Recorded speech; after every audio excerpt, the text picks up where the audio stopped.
Bien, on a un temps là pour réagir à l'ensemble des 5 interventions. Divina, si tu souhaites y aller. Voilà, des réactions, des questions avant une petite synthèse de la journée qui sera faite par Divina.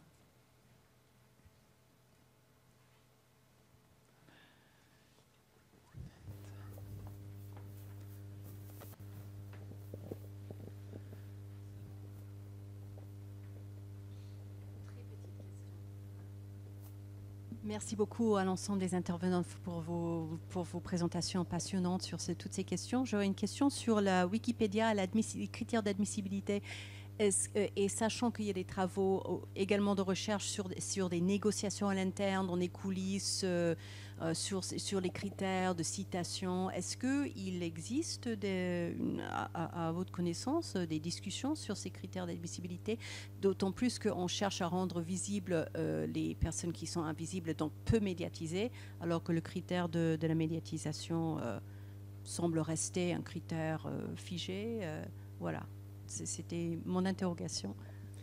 Alors, je vais peut-être dire des petites bêtises parce que je ne suis pas du tout wikipédienne chevronnée, mais effectivement, il y a des discussions là-dessus, sur le fait que typiquement une médaille d'or du CNRS, ça ne s'obtient pas si facilement, que les questions de contribution aux sciences et d'admissibilité potentielle, suivant aussi les disciplines, ça questionne. Par exemple, pour prendre l'exemple de la physique des particules, c'est une science où on a parfois des publications où on a des centaines de chercheurs et chercheuses qui co-signent un papier, type autour du boson de Higgs par exemple, ou toutes ces expériences au CERN par exemple, donc avec des contributions des fois non négligeables de femmes de science, mais invisibilisées au sein de plein d'auteurs, là où dans d'autres sciences, il se peut qu'une personne soit un petit peu plus visible et ses contributions plus visibles.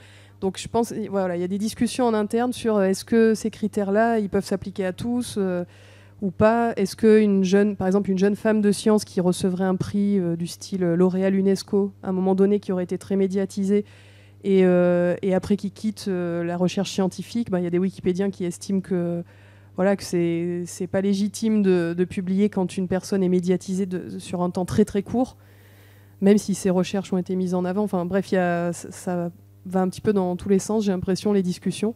Mais quand même, quand je dis médiatisation, je fais sans doute une petite confusion, mais en tout cas, il faut que la personne ait été citée dans diverses sources, donc pas que des médias dits traditionnels, mais bon, on sait aussi que même dans les médias traditionnels, une interview de la personne, selon les Wikipédiens, c'est pas suffisant parce que c'est la personne elle-même qui parle d'elle.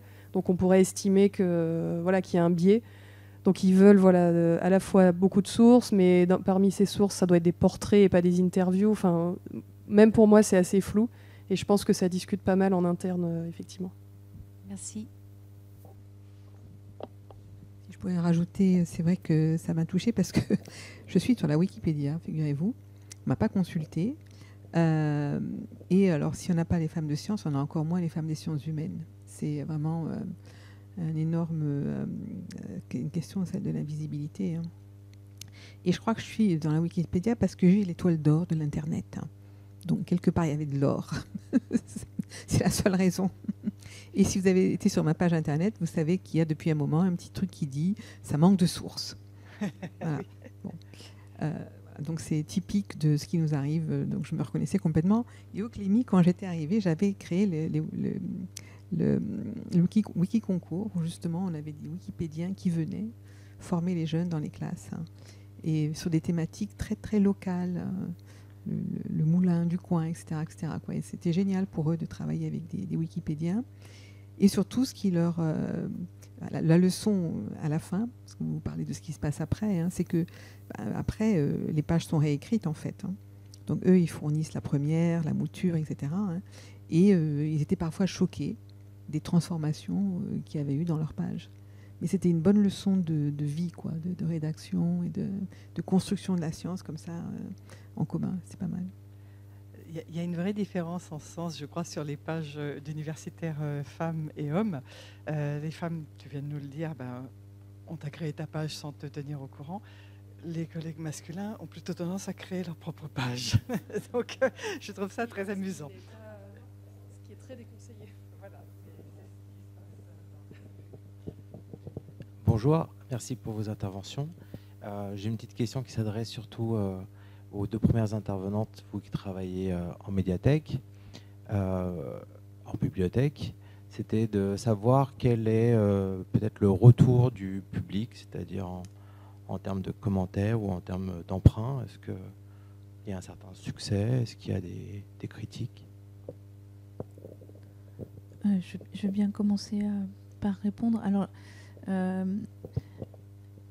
j'avoue que les chiffres exacts, en fait, je les ai pas parce qu'en fait, on va, comme le fonds a été déplacé là cet automne, on va attendre que ça fasse 1 an révolu pour voir le taux de rotation, etc. Mais ce que je peux dire, alors je sais que je suis à l'ENSIB, je suis désolée de passer par ce genre d'observation très très très rudimentaire, mais à l'évidence, le fonds est beaucoup plus consulté. Il est consulté, ça c'est certain. Quand je fais du désherbage et que je regarde les listes des documents les moins empruntés, je vois qu'il y en a certains qui en sont à, je ne sais pas moi, plusieurs dizaines d'emprunts sur les 3 dernières années, etc. C'est très différent code par code, etc. Le retour, on l'a d'une certaine manière parce qu'on a des questions. Alors c'est pas un retour en tant que tel, mais le fond où l'existence de ces ressources à la bibliothèque sont connues parce j'ai beaucoup de questions par mail. Puis les conférences, etc. sont plutôt très bien fréquentées en fait. On a eu quelques incidents. Mais alors vraiment sporadique sur les quasi 20 années d'existence en fait, de dégradation volontaire, mais c'était très espacé en fait. Ouais. Concernant le fonds Aspasie, on peut dire qu'au niveau général des prêts des BU éducation, depuis au niveau du service commun de la documentation, les prêts ont tendance à baisser. Le fonds Aspasie a su se maintenir dans les prêts. Donc on constate quand même une certaine stabilité au niveau des emprunts. Et puis le fait aussi d'avoir des actions, par exemple, depuis l'année dernière, nous avons transféré une part du fonds éducation à la sexualité qui était plutôt rangée côté sciences, a été transférée côté donc Aspasie pour répondre que ça nous semblait plus logique. Et voilà, ça a permis justement à ces documents d'avoir une envolée au niveau des emprunts parce qu'effectivement, on a constaté qu'ils étaient mieux rangés à cet endroit-là, plus visibles. Donc oui, on a un bon retour en tout cas sur les actions qu'on mène sur les collections et les bandes dessinées. Comme je disais, c'est un fonds qui est très emprunté, autant auprès des étudiants que du personnel même. Donc ça ouvre vraiment aussi à d'autres publics, pas que pour les études. Donc pour l'instant, on est sur quelque chose de stable. Ouais. Je trouve que c'est intéressant ce que tu dis parce que ça met en relation la conférence de ce matin et donc ce que tu viens de dire, puisqu'en fait, il a suffi de déplacer le catalogage en quelque sorte pour qu'un ouvrage qui ne sortait pas sorte. Donc ça veut dire aussi qu'il y a une vraie réflexion à avoir là-dessus. Donc c'est les deux bouts de la chaîne là, en quelque sorte, je trouve. Enfin, c'est une remarque, c'est pas une question. Hein.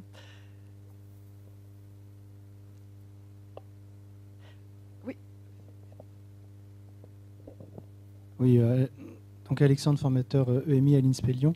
C'était pour Madame Fromex par rapport à l'intervention et au public justement qui sont en zone grise, c'est-à-dire qu'on veut attraper mais qu'on a du mal à attraper justement. Alors on sait toute l'importance des relais de confiance en fait dans le rôle de l'information. On a vu dans la crise du Covid que par exemple personne écoutait plus leur médecin de famille parce qu'il le connaissait, il était à proximité. Et les influenceurs, en fait, dans le fond, ils s'adressent principalement aux personnes qui utilisent les réseaux sociaux, Alors est-ce que le relais de confiance pour la zone grise, c'est vraiment les réseaux sociaux ? Mais pas d'autres acteurs, justement peut-être plus de terrain, la presse locale ou alors ou d'autres acteurs. Et c'est pour ça aussi que dans le fond, les intervenantes qui sont là, justement, illustrent aussi tout l'arsenal qu'on doit utiliser, c'est-à-dire qu'on doit agir en fait à tous les niveaux et aussi bien au niveau de proximité de terrain avec différents acteurs de l'éducation, des médias traditionnels, également des bibliothèques qui sont également des relais d'infos. Alors pour cette zone grise, quel relais utiliser ? Vous êtes en train de me saper ma synthèse. Non, je suis d'accord avec vous. Non, mais c'est... Il n'y a pas une solution unique. Hein. Alors là, vous avez tous compris la complexité de ce sujet et la complexité des relations humaines quand elles sont gérées par algorithme. Je dirais que pour les jeunes, quand même, le premier mouvement, c'est quand même d'aller en ligne avec leur tiers de confiance. Ils ont, en moyenne, hein, d'après les dernières recherches, j'en parlais hier à Versailles, l'étude longitudinale sur la Normandie, hein, ils ont quand même 7 comptes en moyenne qu'ils consultent chaque jour. Alors vous voyez que pour après les sortir en bibliothèque, c'est compliqué. Et donc, mais ça veut dire que là-dessus, ils ont des relais d'information de confiance, Reddit, etc. Ils sont comment dire, hein, ils ont de l'appétence pour l'information. Simplement, ils ont besoin, comme nous par ailleurs, hein, de personnes repères qui font un peu du boulot pour eux. C'est aussi pour ça qu'on a des journalistes, hein, c'est qu'en fait, on leur a délégué le truc. Bon, là, en ligne, il y a des influenceurs journalistes, comme il y a des influenceurs beauté, il y a des influenceurs actu, quoi. Hein. Donc, ils vont vers ça. Et évidemment, le plus suivi, c'est Hugo Décrypte, mais c'est de loin le site le plus fréquenté par les jeunes. Hein. Donc, il ne faut pas désespérer hein, de cela.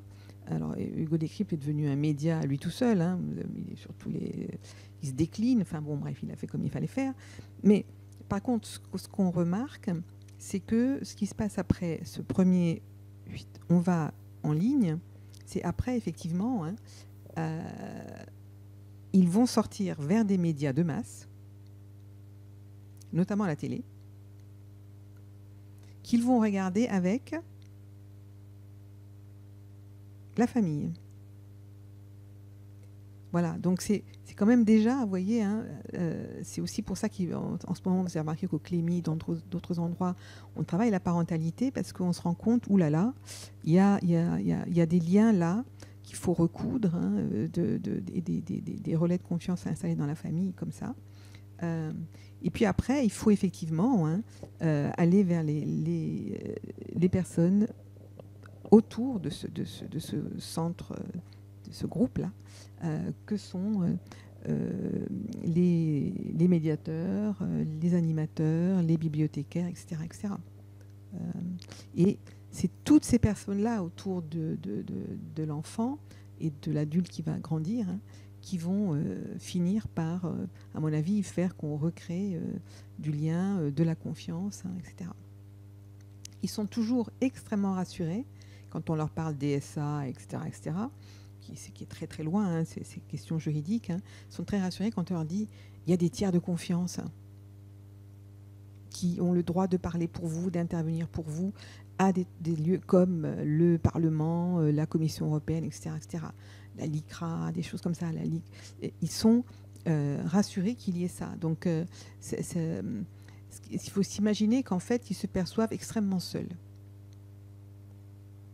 voire isolés, alors qu'ils sont dans les chambres d'écho, qui sont des followers hein, de chanteurs, d'artistes à 70 millions de followers. Hein. Mais en fait, il y a quelque chose de très très seul après dans les choix. Et donc c'est là où il faut que les tiers de confiance reviennent, soient présents dans des lieux, voilà, pas trop scolaires, mais près de l'école. D'où l'importance des CDI, d'où l'importance des médiathèques, etc., etc., pour qu'ils puissent se parler entre eux et puis qu'ils puissent parler. C'est-à-dire que vous ne pouvez plus être des lieux de silence. Je pense que vous êtes des lieux de murmure. En gros, non ça... Il y a même des espaces qui sont très très animés et qui sont volontairement offerts comme tels. C'est ça. Donc il faut que les anciens tiers de confiance se renouvellent dans cette dimension-là, de se dire, oula, on a une population qui ne lit plus silencieusement, qui ne regarde plus silencieusement, donc nos propres espaces vont devoir bouger. Je ne sais pas si j'ai complètement répondu, mais c'est comme ça qu'on peut après faire que tout d'un coup, voilà, ça se soude dans une classe. Des gamins qui ne parlaient pas parlent, des garçons-filles qui, à cette époque de leur vie, surtout tu ne parles pas à la nana quand tu es le mec, enfin bon, bref, la trahison des genres, wark, ça se dépasse parce qu'il y a un projet. C'est pour ça qu'en EMI, on a des approches par projet. Ça casse tout, l'approche par projet, tous les trucs, les codes, les sections, les partitions qu'on a créées à l'école par besoin et pour d'autres siècles. Hein. Mais dans le siècle actuel, l'approche par projet, c'est l'approche avec laquelle on peut casser un certain nombre de choses. Oui. Oui, en fait, j'incluais les adultes dans cette zone grise, c'est ces fameux adultes, parce que les jeunes, dans le fond, on le sait bien, ce ne sont pas eux qui relaient le plus les fake news et qui sont les plus, ils ne sont pas politisés, enfin moins. Mais par contre, cette zone grise d'adultes qui justement ne va plus à l'école, alors qu'à l'école on en fait de l'EMI, justement, grâce beaucoup au CLIMI également, il y a tout l'engagement des professionnels, aussi bien de l'environnement culturel que évidemment de tous les enseignants avec les programmes, etc., et les profs doc. Mais les adultes, justement, dans le fond, et quand vous parlez de parentalité numérique, c'est peut-être ça l'enjeu, en fait. C'est par les enfants qu'on va peut-être ramener les adultes aux bonnes pratiques. Oui, non, ça vous touchez un point. On vérifie à chaque fois que nos jeunes Français, en tout cas, sont bien formés. À chaque fois, quand on fait le baromètre de l'esprit critique avec Universcience, ils sont forts. Ils se méfient, ils vérifient. On leur dit tu fais du fact-checking, ils vont faire du fact-checking. Ils détestent se faire entuber. Enfin bon, bref. Donc, de ce point de vue-là, c'est vrai que eux, ça marche. Mais ils ramènent à l'école les valeurs de la famille. Hein, et la famille leur dit ça, c'est shaitan. Et là, tu bouges plus. Tes profs, tu bouges plus. Tes profs doc, tu bouges plus. Donc, ça marche dans les deux sens. Hein. C'est assez poreux quand même. Hein. Mais c'est vrai que on a un grand trou en EMI en ce moment. Hein. On ne sait pas comment faire. Mais moi, en tant que... J'essaie d'être quelqu'un qui casse les codes aussi en EMI, hein, et essaye de proposer des choses un peu innovantes. C'est vrai que je suis embêtée du côté des seniors. Parce qu'eux, ils sont vraiment très loin de l'école depuis longtemps. Quoi. On ne peut pas leur en vouloir. Ils ont eu leur bac il y a 60 ans. Ça n'existait pas, Internet, ça n'existait pas les médias sociaux, etc. Donc, et c'est eux les plus conservateurs. Et en ce moment, c'est eux les plus clivants. Donc, aller chercher les seniors, ça, je n'ai pas là encore la solution. Et mis en EHPAD. Fanny, arrête de rigoler, c'est pas drôle. Enfin voilà, mais il y a l'association e-seniors, donc c'est vrai que je me suis un peu rapprochée d'eux. Il y a un projet européen qui s'appelle Mélissa, qui est porté par les Espagnols, qui travaillent un peu là-dessus, et je les observe. Mais ça prend du temps à venir. Et les journalistes, par exemple, de ce point de vue-là, moi, c'est eux que je pousse le plus à faire de l'EMI pour adultes. Moi, je ne suis pas pour que les journalistes aillent dans les classes. Pof. J'ai déjà dit plusieurs fois, ça ne sert à rien. Parce que ce n'est pas ça qui va vous ramener des clients. Vous, ce que vous devez, c'est conforter votre clientèle et lui faire de l'EMI, donc la tenir au courant de certaines choses. Elle en sera reconnaissante. Donc le fact-checking, c'est pour les vieux et c'est pour vos clients qui sont dans la maturité. Et ça peut amener des plus jeunes après, dans un deuxième temps. Mais on est en train de perdre des énergies, hein, et des compétences. À aller dans les écoles, il y a déjà des gens super formés et super compétents, alors que les journalistes, ils auraient un job énorme à faire du côté de leur propre lecteur, propre lectorat, qu'il faut, 1, nourrir, 2, agrandir. Ouais, bon, voilà. Donc là, il y a des alliances et des partenariats à inventer. En France comme ailleurs, hein, je m'excite, hein. Je viens du Sud, vous avez reconnu, je parle avec ma main et je monte et je descends. Hein. C'est pas que je sois en colère, c'est que je suis excitée.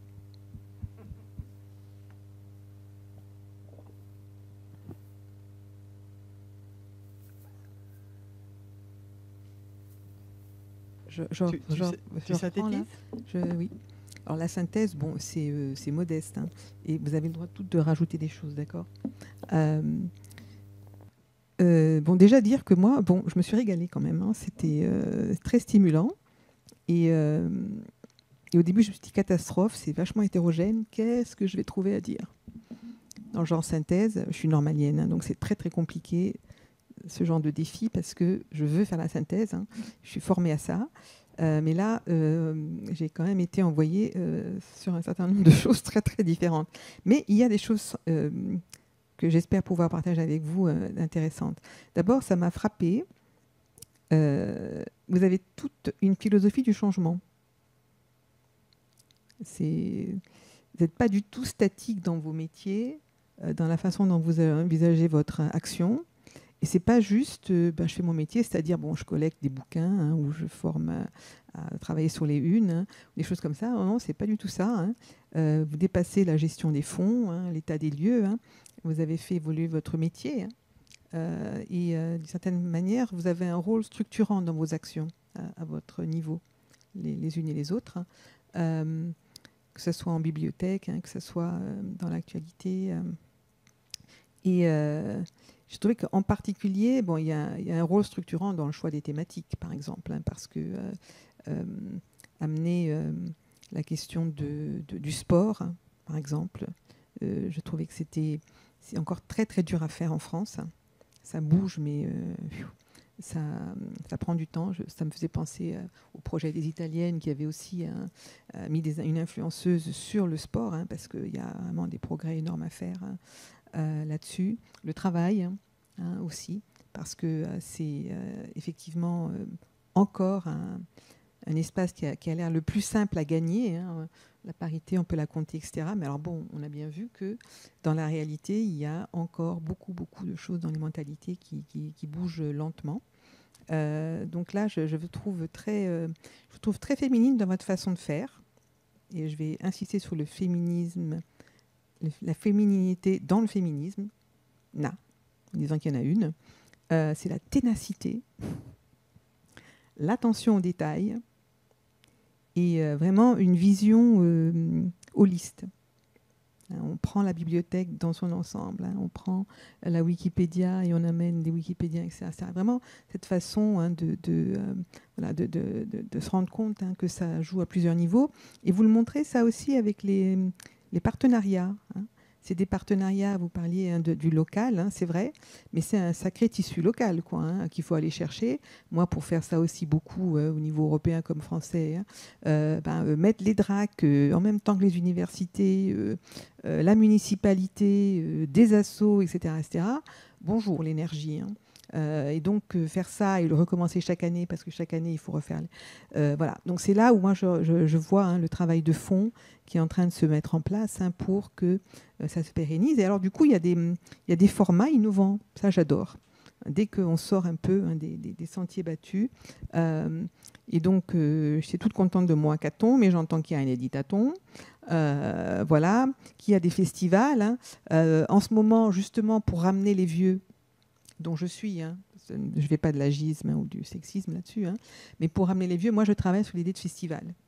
C'est vrai que je me dis c'est un endroit multigénérationnel hein, et donc ça crée de la discussion et donc il faut y aller. Ça a l'avantage, c'est pas très cher. Il faut faire quelques affiches. On fait venir une personnalité attachante, attirante, qui en général est bienveillante, etc. Hein. Et c'est vrai que voilà. Donc nous, on a monté le REC, hein, les rencontres de l'esprit critique, par exemple à Toulouse. Mais c'est infernal le succès. Vous parlez de votre succès là. C'est vrai. Il y a une demande et un appétit. C'est incroyable. Donc on fait venir des chercheurs, mais on mélange ça avec des journalistes. On mélange ça avec des esthéticiens, hein, des informations, des influenceurs, donc des maboules, enfin, un peu de tout. Et du spectacle. Et ça discute tout le temps.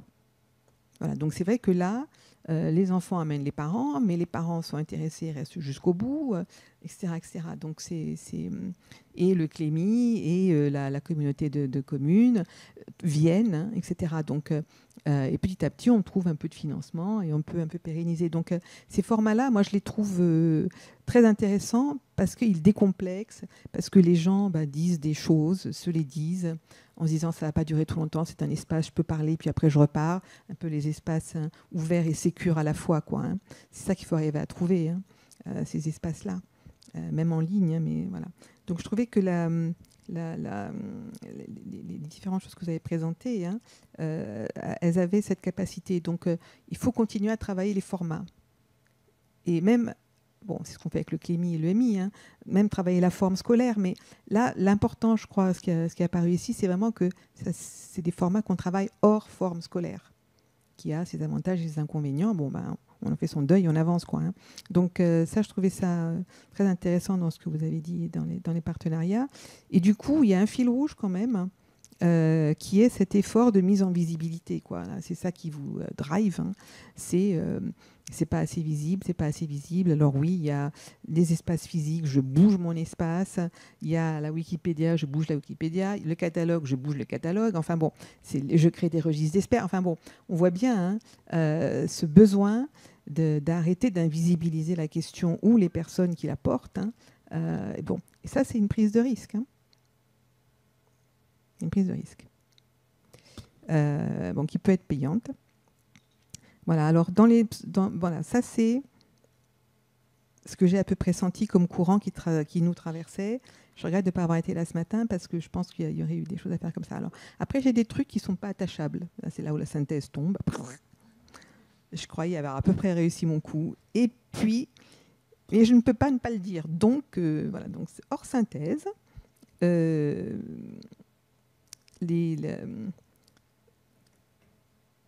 y a quand même, malgré tout, ou grâce à, je vais rester neutre, hein, un impact sur vous et vos actions des politiques publiques et de la volonté publique, pas française, hein, européenne.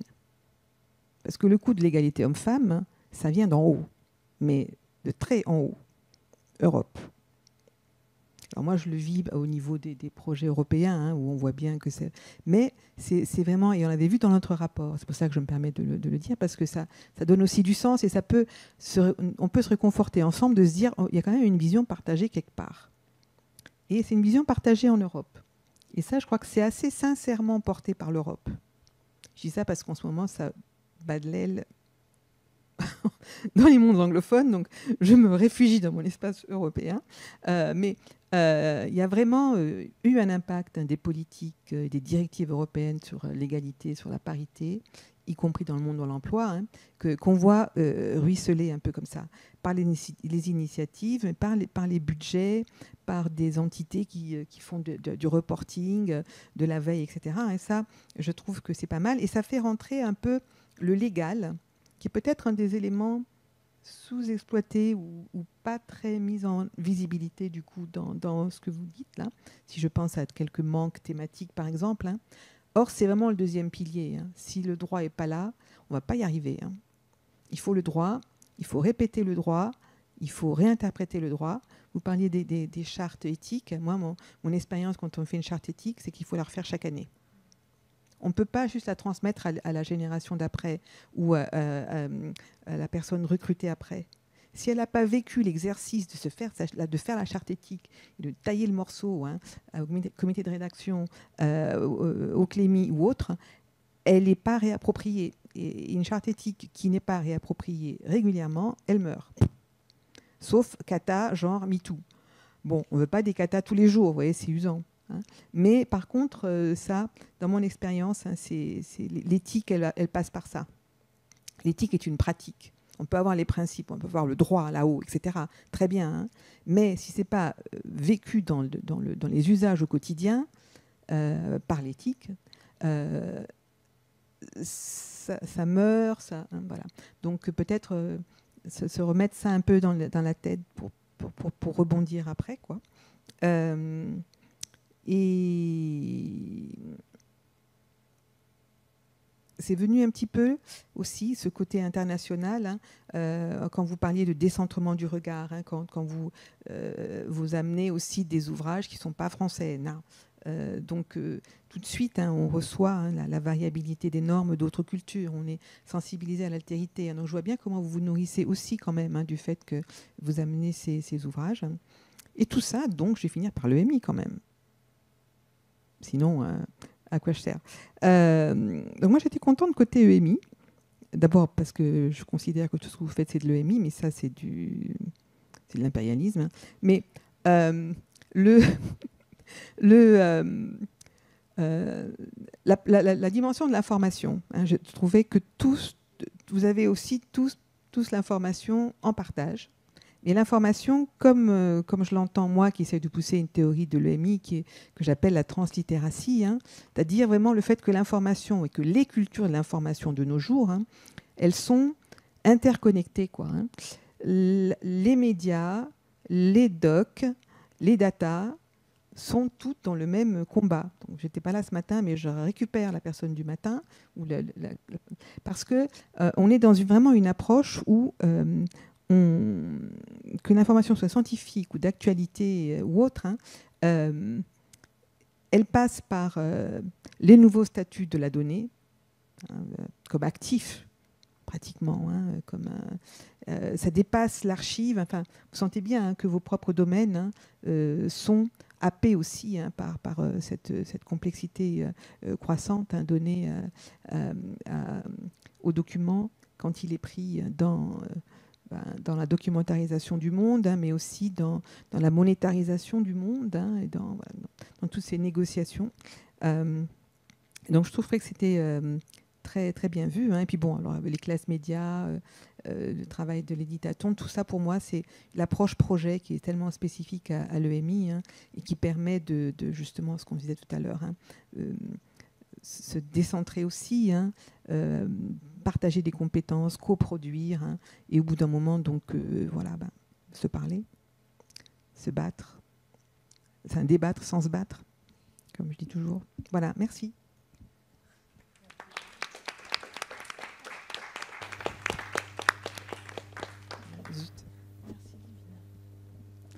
Merci beaucoup. Je vais peut-être juste... Ah, pardon.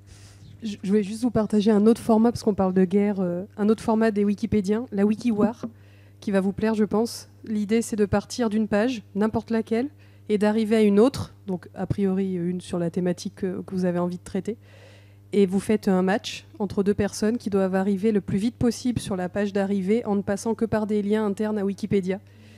Donc vous commencez par choucroute et vous arrivez à Marie Curie, et vous y arrivez en général. Alors c'est plus ou moins long. Et vous faites une soirée comme ça, où vous faites une compétition, comme une compète sportive, avec les 16e de finale, les 8e. Donc je pense que pour des bibliothécaires, médiathécaires, ça va vous plaire. Voilà, c'était tout, c'était un autre format. C'est un très beau mot de la fin. Juste, on a une question en ligne que j'ai pas eu le temps de poser, qui repart un peu sur la question des sources, au sujet d'études que vous pourriez peut-être mentionner sur les relations entre les seniors et la désinformation. Est-ce que vous avez des références à citer, voilà, pour une personne en ligne? Pas tellement. Celles qui me viennent à l'esprit sont toutes américaines. Donc, c'est pas une bonne idée. On n'a pas assez de travail, de recherche là-dessus. On sait simplement, quand on regarde un petit peu quels sont les amplificateurs de la désinformation, hein, que c'est plutôt des personnes âgées et des personnes peu éduquées. C'est le profil qui revient, hein, en France comme aux États-Unis, hein, mais on n'a pas retravaillé ça de beaucoup plus. J'irai voir, là, parce que je n'ai pas ça en tête, j'irai quand même voir de l'association e-senior, E-senior, hein, parce qu'eux, ils font de la veille là-dessus. Alors, pas que sur l'EMI, pas que sur l'information, ils font de la veille sur plein de trucs, hein, mais peut-être qu'eux, ils ont des éléments. Mais je n'ai pas en tête quoi que ce soit. Je ne sais pas si vous en avez. Non, vous voyez, c'est des angles morts, hein, qu'on découvre, hein, qu'on se dit, tiens, il faut qu'on agisse. Hein.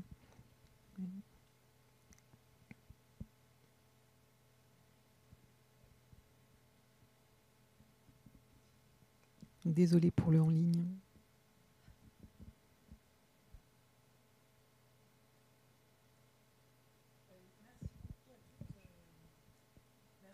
Pour vos présentations, merci beaucoup. Et puis merci pour vos réactions et pour votre présence lors de cette journée.